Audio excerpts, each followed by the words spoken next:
Hi, I'm so thrilled to be here to talk to you.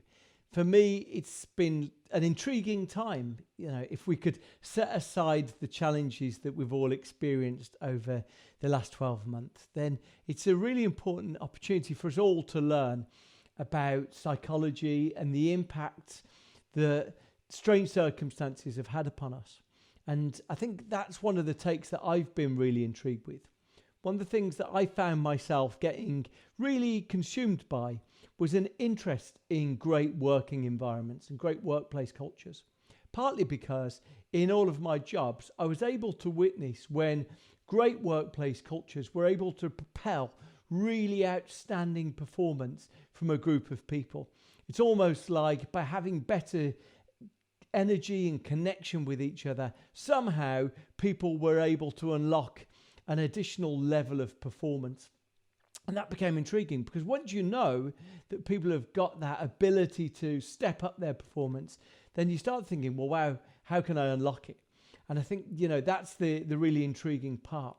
If you look into statistics on this, Gallup do a workforce survey, a global workforce survey looking at tens of thousands, hundreds of thousands of workers. And they say that across the world, the amount of people who are engaged with their job is around 13% of the workforce. In fact, there's almost twice as many people who are actively disengaged, as in they're seeking to bring down the downfall of their organization. And then a whole load of people who are just disengaged, just generally disengaged. So that thing that I first observed in my employers, that if you can get people engaged, if you can get people motivated, does seem to be something that gives us additional powers. And so I was really intrigued. What's the science? What's the research that points us to how we can unlock that engagement? And good workplace culture seems to be rooted in two critical things. First one is called psychological safety. The second one is called positive affect.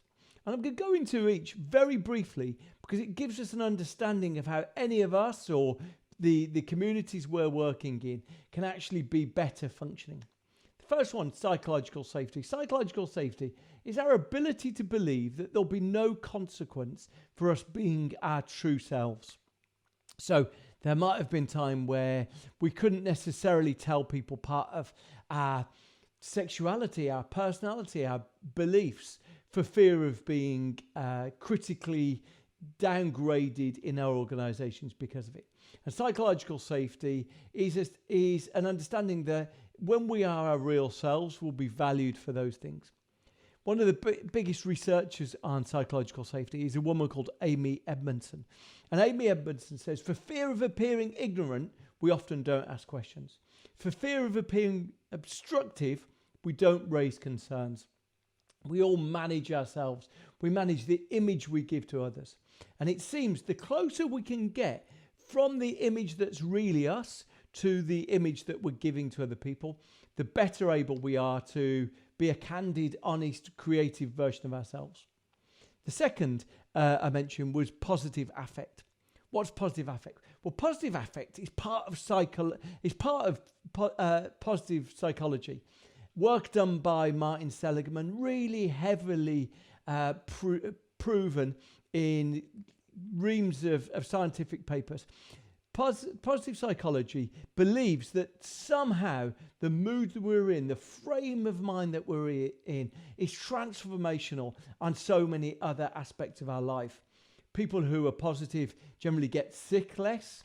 They generally are more imaginative, more collaborative with others. And here's the challenge. So, if positive frame of mind can be incredibly productive for our mind and our bodies, the challenge is, of course, how do we get in that positive frame of mind? And this is where burnout comes in. The more exhausted we are, you might call that rather than positive affect, you might call that negative affect. When people feel overwhelmed and exhausted, they generally aren't capable of doing their best work. This is really, I think, fascinating for all of us because knowing that the mindset we're in can have such a bearing on our lived experience and on the outcome of the work that we do is really critical. So what can any of us do to try and get ourselves into these better frames of mind? Well, I think the moment we're in right now, I think we've learned that there's been a real blurring of boundaries. And boundaries seem to be incredibly potent for us. So boundaries that once separated our work life from our home life, now they've been enmeshed into each other. And those separations have been reduced. And what we know is that sometimes those blurring of boundaries can be incredibly helpful. It might well be that the people you live with, they are gathering every day for lunch every day. And actually that moment of connection with other people, that chat around the lunch table, is something that's incredibly potent and powerful for you. But it may well be that previously this was time that you would work. And so actually allowing your personal life or an evening meal with the people you live with suddenly to interrupt your work might be something where you're really happy with that work-life trade-off and you're very willing to go back to finishing your work after that. And so actually that's where the blurring of lines can be something that makes us feel like we got more control, that we're liberated. But of course, quite often the blurring of boundaries is one where work is just becoming all pervasive. And whether it's our studies, our work, whatever it is permeating more parts of our life. And I think that's what people have witnessed in the last 12 months. What we know is in the previous 10 years, the average working day had gone up by 2 hours a day because our phones were allowing us to connect with our work, our study, everywhere, wherever we went. Work had become even more pervasive. It had become a bigger part of our lives than it had been for 100 years. Then, what we've witnessed in the last 12 months is that the average working day seems to have gone up by another 45 minutes a day. So it's almost like work had already taken a huge bite out of us, and now it's taking more. So what can we do? Well, understanding those boundaries is really critical. So some people are recognizing that a virtual commute can be an incredible part. Now, depending on what stage of lockdown you are in various stages, we're no longer able to as readily take to the streets and maybe go and meet people who do various things. But what we can do is we can maybe build our morning exercise or our routines into the days that we've got. So some people are saying, okay, it used to be that the commute was a really important part of me adopting a different identity. I would find that by my commute, I would put my music on, I would get to the office and I would feel energized and start. I would get to wherever I'm going and feel energized with connecting. So whether it was a journey to school, to college or to work, it allows you to transform into someone else. And what people are saying now is actually replacing that virtual commute is really helpful. So for you, that might be you saying, actually, I'm going to start the day with a little routine. I'm going to cook myself a breakfast or prepare some fresh fruit for myself or make myself a coffee. And that's going to be my routine that gets me in. Maybe you've got a playlist or maybe you've got something that transfers you from one state to another. I know a writer, he says his preparation, his boundaries, separations are about putting shoes on. And he only gets to writing when he's got shoes on. And for him, it's a really important part to signal to his brain what frame of mind he's in, to ensure that work and the things he's responsible for, the hard part of his life, don't become all pervasive. Other boundaries that we can establish are the importance of breaks. Now, breaks are something that sometimes, unless we've got the evidence in front of us, we might regard as a moment of weakness. To take a lunch break, who would want to take a lunch break? Especially when a minute ago, Bruce, you were telling me that I wanted to create a separation with my home life and work life. I like finishing at 6 o'clock, or I like getting my work for the day done at 5:30. Why would I take a break if it delayed that? Well, here's the strange thing about breaks, is that the idea that somehow they're wasteful is an illusion. Here's some things we know. We know that school children who take a break every hour, their results go up during the course of the day. So if you test these kids during the course of the day, their performance goes up by taking a break every hour. Just by that moment of re-energization, they improve their energy. We also know that the hospital teams make 4 times the mistakes at 4 p.m. that they do at 9 a.m. in the morning. Why? Because the further we are away from rest, the less effective we are. Worst time to find yourself in court is just before lunch. You're more likely to be found guilty. You're more likely to get a severe sentence. Why? Because the further away we are from a break, the worse version of ourselves we become. So what does that mean? Well, it means building breaks into your routine is a really critical part. If we look at how Olympic athletes are training for their performance is predicated on rest and work. And I think we need to adopt that idea. In fact, there's a really interesting research that suggests to us that our brains work in a very different way than we might imagine. I think because we're surrounded by machines, devices that are always on, that we believe that to some extent, good performance from us is always on. When I'm awake, I'm on. You know, we see that hustle mentality that we're surrounded with so many people on social media who try to project that. But what's the evidence? Well, the evidence suggests that our brains work very differently to that. Our brains work far more closely to something that's finite than something that's infinite. In fact, when we look into the evidence of it, it suggests that our brains have got a certain amount of energy, far closer to the battery on your phone than maybe your plugged-in laptop. And so, knowing that you've got a finite capacity, best way I could summarize this, there's some work written by a writer called Daniel Levitin, and he wrote a book. It's a Get Stuff Done book. But one thing he wrote in it is he summarized some of the research into this, some of the psychology that's gone into this. The psychology of this is called ego depletion. It's all about sort of the energy that we've got to deploy. And the science of ego depletion, he summarized, he said, our brains are configured to make a certain number of decisions per day. And once we reach that limit, we're unable to make any more, regardless of how important they are.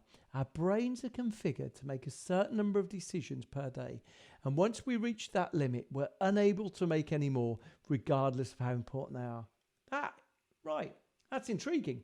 So, if you've ever found yourself in the evening sitting in front of a blank document thinking, I need to get this done, but my brain's just not focusing. If you've ever found that you come back into the house or you come into a situation and someone bombards you with 10 questions and you're like, can you just give me a minute? Then you are probably exhibiting some of these signs. Our brains are far more finite. And as soon as you know that, it starts begging the question, what am I going to spend my decisions on today? And we see evidence of this. Barack Obama had someone who followed him round, preventing him making trivial decisions. Barack never chose his sandwich in 8 years. We find people like Albert Einstein said that he put the same outfit on every day because actually it meant that when he got to the lab, when he got sitting down with his pen and paper, he felt fresher. Our brains are configured to make a certain number of decisions per day, and once we reach that limit, we're unable to make any more, regardless of how important they are. Wow. Then doesn't it beg the question, should I be doing some of these things? Should I be wasting the best energy I've got on some of these things? That's it. Thinking about how we use our energy and how we manage it more effectively is a really important part of us doing our job and our study and our work better. So, fascinating. Really intriguing. Our brains are far more like the battery of our phone. Because what do you do? When you're out, chance would be a fine thing, but when you were out before, what did you start doing? You started managing your phone, right? You're managing your phone screen. I don't want to use it now because I want to get an Uber later. Right. Imagine if you thought of your brain like that. I don't want to waste it later because I've got something good to spend energy on later. That's a really important lesson. And in fact, our brains do work very differently than sometimes we might presume. Again, back to that hashtag hustle culture. There's a lot of us who think success is about being constantly productive. But in fact, there's lessons from neuroscience that suggest to us that it's far more complicated than that. Neuroscientists have got many different ways of categorizing how we think. But the most basic system breaks cognition down into to 3 different methodologies. First way we think is called the executive attention network. So Let's imagine that's you on your laptop typing an email. Executive attention network is typing those keys, making you think. You're driving a car. Executive attention network is driving that car for you. Then there's a second network. You'll know that driving the car, you can also have an awareness of what people are saying to you in the car. Or typing that email, you can also hear if there's someone at the front door delivering a package for you. Right, that's called the Salience network. It's like this spatial and awareness of everything that's going on around us. The brain doesn't shut off just because you're focusing on a movie. It can hear what's going on. That's the Salience network. But there's the third network. And this is the one that is most intriguing, because scientists initially would put people in brain scanners and they would scan their brains and give them a puzzle. They were doing a Rubik's Cube puzzle. Their brains are lit up in all these interesting areas. Then they'd stop doing the puzzle and their brains would light up, but in different places. So the scientists would say, "Oh, can I understand what's going on? What are you thinking about now?" And normally people would say, nothing. I was a million miles away. I was daydreaming. I was bored. Do you remember boredom from when you were a kid? Do you remember boredom from when you were a kid? You know, like the hours of boredom that we all had as kids that has just been eradicated by phones. But they would say, I was bored. I was a million miles away. But here's the interesting thing. When we look into when people have their best ideas, people generally report that their best ideas came from moments that they were in this default mode. You might recognize that. People say, I have all my best ideas when I'm staring out the window. I have all my best ideas when I'm in a train somewhere. I have all my best ideas when I'm walking the dog. My favorite example of this is there's an American screenwriter called Aaron Sorkin, like amazingly successful. If you've watched TV or movies in the last 15 years, 25 years, I guarantee you've seen at least one Sorkin. The West Wing, Moneyball. He did a film just before Christmas called The Chicago 7 on Netflix. The Social Network, you name it, he's written it. And he realised he was having all his best ideas. Famous for zingy dialogue, famous for witty repartee between characters. He realised he was having all his best ideas, not when he was sitting at his laptop screen like you are, like we all do. He realised he was having his best ideas when he was in the shower. He said he had a shower installed in the corner of his office and he has 6 to 8 showers a day.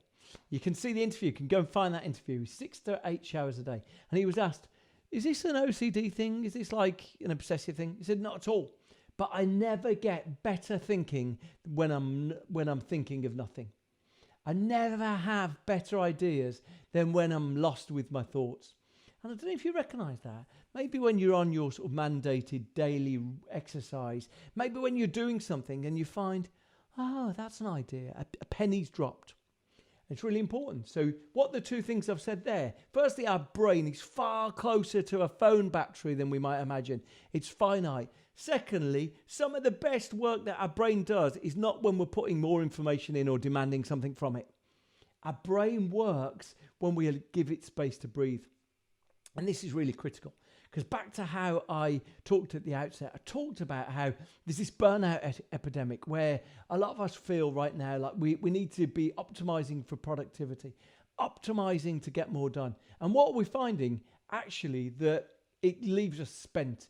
It leaves us in that situation where we are at our laptop screens at 7 p.m. and we're staring at a screen and we're thinking, I'm doing nothing here. I can't get anything done here. My brain's not connecting. Absolutely. So what's the best thing that any of us can do to build those boundaries, to build those breaks, to recognize that our brain has highs and lows? And if we allow our brain the opportunity to breathe, what we discover is that the brain can be far more productive. So really big opportunity for any of us to understand that actually these notions of self-care aren't fussy, aren't indulgent ideas. They actually seem to be the way that we can superpower our own performance and the performance that we work with, we're responsible for, we can help them by forging these barriers. The illusion of productivity is exactly that. The idea that we can produce more by working more and more and more. the most important thing that any of us can do in this lockdown period or in our general lives to come is to understand the importance of that balance, and achieving it is probably the greatest gift that we can do to ourselves. Thank you very much.